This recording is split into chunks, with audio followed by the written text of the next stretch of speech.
Ya, Assalamualaikum warahmatullahi wabarakatuh. Hari ini saya akan melakukan sebuah wawancara terhadap salah satu guru dan saya akan membahas topik yang berhubungan dengan sistem online learning. Setelah di vlog sebelumnya, saya sudah menanyai beberapa mahasiswa tentang seberapa efektifkah sistem ini, dan kali ini saya akan mencoba menanyakan pendapat kepada seorang pengajar atau guru. Seberapa efektifkah sistem online learning ini dan apa tanggapan dari beliau mengenai sistem online learning ini dan apa dampak negatif serta positif dari sistem ini. Dan sekarang saya sudah bersama salah satu guru yang kebetulan juga kakak saya sendiri. Jadi Mbak silakan diperkenalkan. Oke, terima kasih. Perkenalkan, nama saya Nur Fatimah. Saya pengajar atau guru matematika di SMP Negeri 3 Malang. Oke, kalau Sudah. kalau gitu langsung ke pertanyaan pertama ya. Menurut Oke. Mbak Fatim ini, apakah online learning ini efektif di tengah pandemik seperti ini? Menurut pendapat Mbak gimana? Kalau menurut saya, di kondisi pandemi seperti ini tentu saja efektif ya, karena kita tidak punya pilihan lain selain online learning atau pembelajaran secara daring. Karena kalau kita tidak memakai pembelajaran daring, mungkin anak-anak tidak akan ada proses pembelajaran karena pandemi. Kita meminimalisir bertemu dengan orang ya. Kemudian kalau dibandingkan dengan kondisi tidak pandemi, tentu saja mungkin lebih efektif yang offline seperti itu. Eh ya, terus pertanyaan selanjutnya, menurut Mbaknya ini apa sih dampak positif dari implementasi sistem online learning ini? Apakah menurut Mbaknya sendiri selama mengajar? Dampak positif, untuk dampak positifnya mungkin yang tampak sangat mencolok itu adalah pengaruh teknologi ya. Jadi anak-anak, siswa maupun saya, kita semua itu lebih mengenal teknologi dengan sangat-sangat cepat karena kita dituntut untuk berdampingan dengan teknologi setiap hari karena pandemi ini. Jadi semuanya serba online, semuanya serba pakai teknologi. Jadi dampak positif yang pertama yang paling mencolok adalah kita lebih bisa mengenal teknologi seperti itu. Kemudian untuk dampak positif yang kedua adalah dari variasi pembelajaran yang dialami oleh siswa. Jadi lebih bervariasi karena kalau kita pembelajaran online ada sangat banyak sekali metode-metode pembelajaran yang bisa kita terapkan melalui pembelajaran online. Dan itu bisa menambah wawasan juga kepada para siswa, yang mungkin ada beberapa siswa kita menjadi lebih nyaman ketika belajar di rumah, ketika dengan menggunakan suatu metode tertentu, itu ada beberapa siswa yang justru lebih nyaman dengan metode-metode seperti itu. Ada juga beberapa siswa mungkin belajarnya lebih lebih bisa paham dan metode menggunakan video atau dengan menggunakan gambar atau dengan menggunakan yang lain-lain seperti itu. Itu untuk yang kedua. Kemudian yang ketiga, mungkin karena pembelajaran dilakukan di rumah, jadi anak-anak lebih memiliki banyak waktu untuk di rumah ya, lebih punya banyak waktu dengan keluarga, lebih dekat dengan keluarga tentunya, karena sebagian besar mungkin setiap hari, setiap waktunya dihabiskan di rumah bersama keluarga. Kemudian yang ketiga yaitu jam belajar yang fleksibel. Jadi ketika pembelajaran online ini, siswa bisa belajar kapanpun dan dimanapun, tidak terhalang oleh hal-hal yang lain, seperti ketika dia sedang makan atau sedang sambil tiduran, dia tetap bisa melakukan pembelajaran, tetap bisa belajar juga ketika di jalan atau mungkin ketika melakukan kegiatan yang lain, dia tetap bisa sambil belajar. Itu untuk yang keempat ya. Kemudian yang kelima yaitu apa lagi ya? Mungkin yang kelima ini anak-anak, untuk sebagian anak-anak, sebagian besar anak yang lebih nyaman belajar di rumah, itu dia tidak akan terganggu dengan mungkin teman-temannya atau mungkin bisa lebih fokus karena tidak ada gangguan dari teman-teman dan yang lainnya. Jadi beberapa anak mungkin bisa lebih fokus karena dia belajar mandiri di rumah sendiri. Seperti itu. Itu beberapa dampak yang mungkin saya rasakan selama ini. Oke, kalau itu kan tadi dampak positifnya. Tentunya kan kalau misal suatu hal apapun itu keputusan dari pemerintah pasti ada dampak negatifnya. Nah, dampak negatif yang dirasakan Ibu Fatim ini selama mengajar itu gimana? Apakah ada masalah koneksi atau murid yang sering off cam atau materinya jadi apa namanya susah ditangkap sama murid-murid? Apakah gimana menurut pendapat Ibu? Baik, kalau untuk dampak negatifnya tentu saja ada ya. Bahkan mungkin menurut saya itu uh, cukup banyak dampak negatifnya dari pembelajaran online ini yang sangat berpengaruh ke siswa kita. Yang pertama itu adalah yang paling penting adalah menurunnya kepekaan sosial siswa. Jadi karena dia melakukan pembelajaran secara online, semuanya secara online, berhubungan dengan teman, berinteraksi dengan teman juga via online. Jadi minim sekali interaksi antar siswa kita yang berwujud interaksi secara langsung. Jadi interaksi kepekaan sosialnya sangat menurun, sangat kecil ya sekarang karena itu tadi kondisi kita sedang pandemi. Jadi kepekaan sosial siswa kita semakin menurun. Itu yang pertama. Kemudian yang kedua mungkin beberapa siswa juga ada banyak yang mengalami gangguan ketika belajar di rumah. Contoh yang paling sederhana adalah kalau di rumah mungkin ada beberapa siswa yang belajar sambil dimintai tolong orang tua untuk membersihkan ini, atau dimintai tolong orang tua untuk mendampingi adiknya, atau untuk sambil mengawasi adiknya bermain, atau mungkin dengan meminta tolong sambil masak atau bersih-bersih rumah dan yang lainnya. Jadi pembelajaran tidak bisa berjalan maksimal. Itu untuk beberapa siswa, rata-rata mungkin gangguan di rumah cukup banyak karena mungkin ada adiknya, ada kakak, atau ada mungkin televisi ya. Jadi bisa jadi anak-anak kita belajar sambil menonton televisi atau menonton yang lainnya, yang kita bahkan tidak bisa mengontrol itu.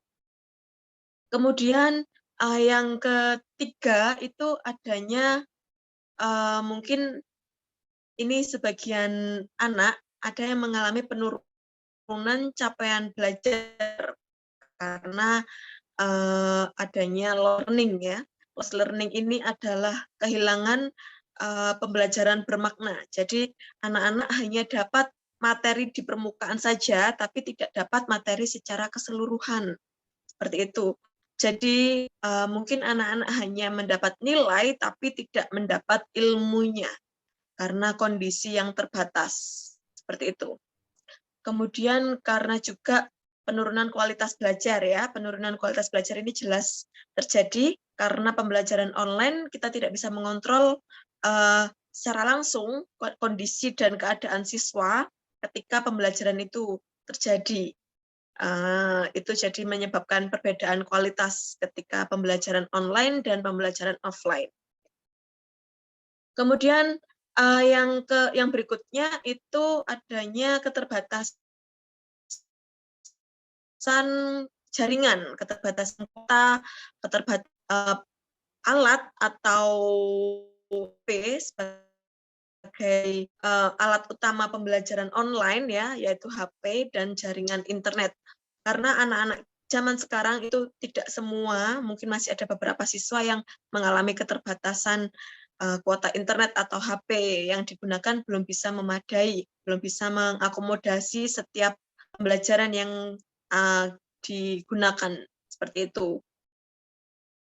Karena mungkin ada beberapa juga yang HP-nya sudah bagus-bagus, itu sudah memfasilitasi, tapi ada beberapa siswa juga yang kurang memadai HP-nya. Jadi dengan adanya kuota bantuan dari Kemendikbud, dari pemerintah itu juga sangat membantu bagi para siswa kita. Ya, itu saja mungkin dampak negatif yang paling nampak, yang paling jelas, yang paling penting sebenarnya ya itu tadi yang learning loss itu. Jadi anak-anak kehilangan pembelajaran bermaknanya karena kurang kurang merasakan ya, kurang kurang bisa mendalami materi yang disampaikan oleh Bapak Ibu. Seperti itu. Jadi kesimpulannya dampak negatifnya itu banyak siswa yang kehilangan apa ya? Mereka ini jadi dapat nilai tapi mereka tidak dapat ilmunya gitu ya, Bu. Ya, Mengingat betul. kita juga tidak bisa mengawasi secara langsung. Mhm. Langsung ke pertanyaan Ya, selanjutnya. betul. Eh, Apakah Ibu mengalami kesulitan dalam mengajar? Mungkin banyak yang off cam atau banyak yang tidak memperhatikan. Itu kalau Ibunya sendiri menghadapi situasi tersebut, apa yang dilakukan sama Ibu? Oke. Untuk kesulitan mungkin jelas ada, tapi itu dari sisi secara langsung, secara teknisnya saja ya. Misalkan yang tadi banyak siswa yang off cam ketika Zoom atau Google Meet, itu pasti ada. Itu semua guru pasti merasakan beberapa siswanya yang tidak memperhatikan ketika pembelajaran, ketika disuruh off cam, ketika disuruh on cam, menyalakan kamera itu juga tidak bisa menyalakan kamera dengan berbagai alasan ya tentu saja. Bisa jadi mungkin alasannya internet tidak stabil, atau kuotanya habis, atau mungkin kameranya error, dan berbagai macam alasan yang lain. Padahal mungkin kita, Bapak Ibu guru itu tahu kalau dia tidak menyalakan kamera mungkin karena tidak memakai seragam, atau mungkin karena sedang tiduran, ya. Jadi ada banyak hal alasan-alasan yang disampaikan oleh siswa karena ketika tidak memperhatikan penjelasan guru.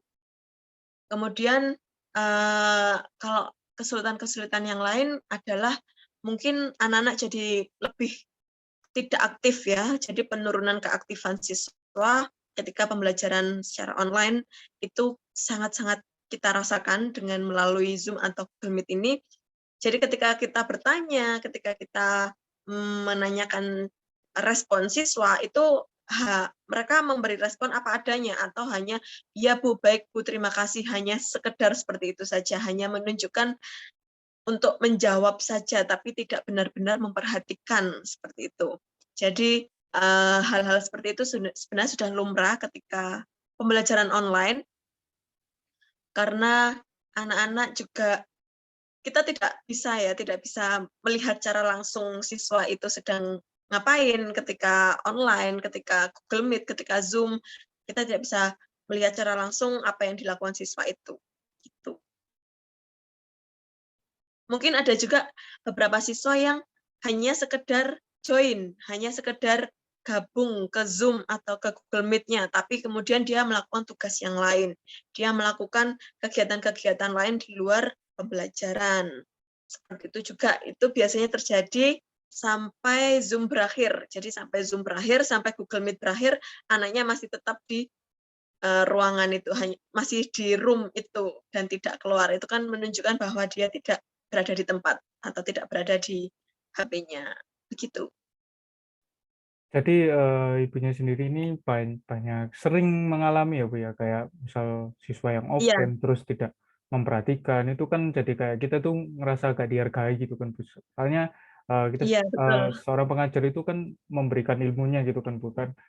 Eh, Iya, tapi apa sangat disayangkan siswa-siswanya itu malah ada yang mungkin tiduran atau bahkan main game gitu sering iya temuin. betul. Itu memang kita mengalami sendiri ya. Saya juga mengalami sendiri, itu bahkan sering terjadi juga ketika Zoom atau Google Meet ditinggal melakukan kegiatan yang lain, itu sering sekali terjadi. Langsung ke pertanyaan selanjutnya. Eh, Jika setuju dengan sistem online learning ini, apakah sistem ini jika sistem online learning ini digunakan secara jangka panjang, itu Ibunya setuju atau enggak? Atau mungkin ada pendapat lain? Kalau misal enggak setuju, itu pendapat Ibunya ini apa? Untuk online learning digunakan jangka panjang, sepertinya saya kurang setuju kalau hanya online learning ya, karena melihat dampak negatif yang lebih banyak dari dampak positifnya, Jadi menurut saya tidak setuju kalau untuk kedepannya kita tetap menggunakan atau hanya menggunakan online learning. Saya tidak setuju. Seperti itu. Oke, terus ngomong-ngomong soal ngajar nih, saya mau tanya, adakah salah satu pengalaman yang baik ataupun buruk dalam pengalaman mengajar ibunya selama online learning ini, ataukah ada yang ngasih surprise dengan cara on cam semua terus nulis terima kasih gitu kayak yang sedang terjadi di itu, apakah ada, Bu? Untuk pengalaman yang baik ya, karena mungkin saya masih mengajar anak SMP, jadi untuk pengalaman baiknya sepertinya anak-anak semua on cam atau menyalakan kamera semua itu sudah menjadi hal yang sangat baik bagi saya. Karena itu tanda bahwa anak-anak menghargai dan meluangkan waktu dan memperhatikan kita sebagai Bapak Ibu guru. Itu. Kalau untuk pengalaman buruknya ya lumayan banyak. Melihat dari pembelajaran kemarin-kemarin, anak-anak yang hadir di online meeting, di pembelajaran online di Zoom atau di Google Meet saja sudah kayak ala kadarnya, kemudian tugas juga dikumpulkan ala kadarnya, pokok syukur ngumpulno ya. Jadi itu juga akan melemahkan melemahkan mental siswa ya, karena terbiasa menunda-nunda pekerjaan seperti itu, dan terbiasa dia akan meremehkan, jadi lebih tidak menghargai orang lain. Itu hal-hal yang sangat buruk saya rasa untuk kedepannya. Itu untuk pengalaman buruknya seperti itu, Mas Diki. Ya, ini pertanyaan terakhir nih, Bu. Ada nggak pesan untuk para siswa untuk generasi sekarang? Apalagi kita tahu kan generasi muda ini merupakan generasi penerus bangsa. Ada Ya, pesan itu? ini yang sangat penting ya. Jadi karena pembelajaran online kemarin itu yang mencolok itu adalah kehilangan pembentukan karakter dan loss learning-nya. Jadi karakter anak-anak itu semakin kurang, semakin tidak tahu, semakin minim juga. Jadi saya berpesan kepada anak-anak muda yang masih sekolah ya, yang masih menuntut ilmu pendidikan, itu bijaklah dalam berteknologi dan berpikirlah sebelum bertindak. Karena teknologi saat ini sangat dekat dengan kita ya, kita hidup berdampingan dengan teknologi, kita juga tidak bisa menghindari teknologi. Jadi kita harus berhati-hati dengan teknologi. Teknologi bisa jadi menjatuhkanmu ke jurang yang cukup dalam dan jahat, tapi teknologi juga bisa membantumu terbang dalam menggapai cita-cita.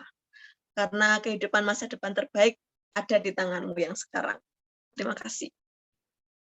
Oke, berarti kesimpulannya gunakanlah teknologi sebijak mungkin, jangan sampai disalahgunakan. Ya, betul. Oke, terima kasih atas waktunya Ibu Fatim. Terima kasih sudah menjadi Sama-sama, pembicara terima pada kasih podcast juga. ini.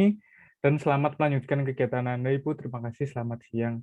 Dan Terima itu kasih, dia selamat sudut siang. pandang online learning terhadap salah satu pengajar atau guru SMP di Kota Malang. Dan seperti kita ketahui, online learning sendiri merupakan sistem yang mau tidak mau harus dilakukan agar kegiatan belajar mengajar bisa tetap berjalan.